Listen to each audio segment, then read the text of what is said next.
Bismillah, elhamdülillah, və salatu və selamu ala Rasulillah. İslam, insanlardan məsuliyyət tələb edən dindir. Bu dini yaşamaq istəyirsənsə, nəfsə qarşı mübarizə etməyi bacarmalısan. Bu dini yaşamaq istəyən birinin həm zahiri, həm də batini islah olmalıdır.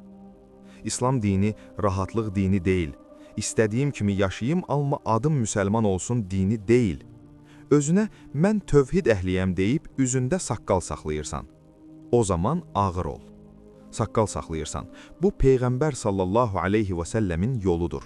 Amma sual budur. Əxlaqın da sünnəyə uyğundurmu? Yoxsa saqqal üzündədir, amma cahiliyyə ürəyindədir. Qardaşım, saqqal şəkil deyil, saqqal məsuliyyətdir. Əgər səndə hələ də qeybət, nəmmamlıq, təkəbbür, kobudluq, ailənə qarşı zülm varsa, övladlarına məsuliyyətli ata deyilsənsə, valideynlərinə qarşı layiqli evlad, həyat yoldaşına qarşı qayğıkeş ər deyilsənsə, o zaman sən nəyin arzusundasan? Cənnəti bu halınla mı qazanmaq istəyirsən? Bil ki, əxlaqın düzəlməyibsə, bu o deməkdir ki, sən üzündə daşıdığın saqqalın haqqını verə bilməmisən. Allah Azza və Cəllə hər birimizi islah etsin. Həmçinin, ey müsəlman qadın, hicab bağlayırsan, onda həyanı da bağla. Hicab bağladın deyə iş bitmir. Küçədə necə yeriyirsən? Baxışlarını qoruyursanmı? Danışığında ədəb varmı? Gülüşün diqqətimi çəkir. Hicablı olmaq diqqət çəkmək üçün deyil, hicab diqqətdən qorunmaq üçündür. Əgər hicablı qadın ücə səslə danışır, sərbəst hərəkət edir, baxışlarını qoruyub saxlamırsa, o qadın bağladığı hicabın haqqını verməmiş sayılır. Allah Azza və Cəllə Quran-ı Kərimdə, o şərafətli kitabında nə buyurur? Buyurur ki, mömin kişilərə de ki, harama baxmayıb gözlərini aşağı diksinlər.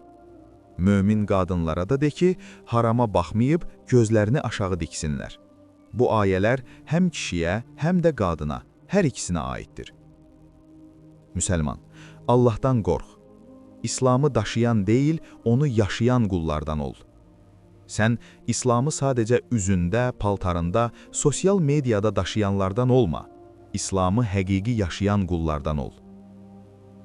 Gördüyün işlərin nəfsin üçün insanlar səni bəyənsin deyə yox, Allah səni sevsin, bəyənsin deyə yalnız Allah üçün gör. Haqsızlıq görəndə onu düzəlt. Evində mərhəmətli ol.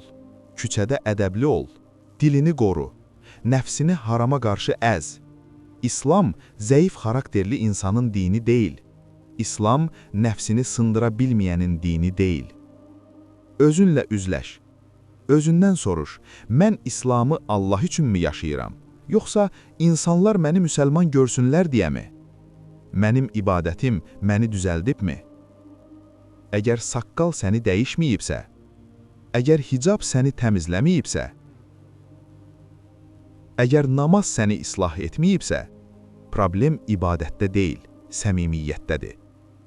Sən Allahın dininə qarşı qəlbinin dərinliklərində səmimi olsan, mütləqdir ki, Allah səni islah edəcək. Bu din ciddi insanların dinidir. Bu din insanlardan məsuliyyət tələb edir.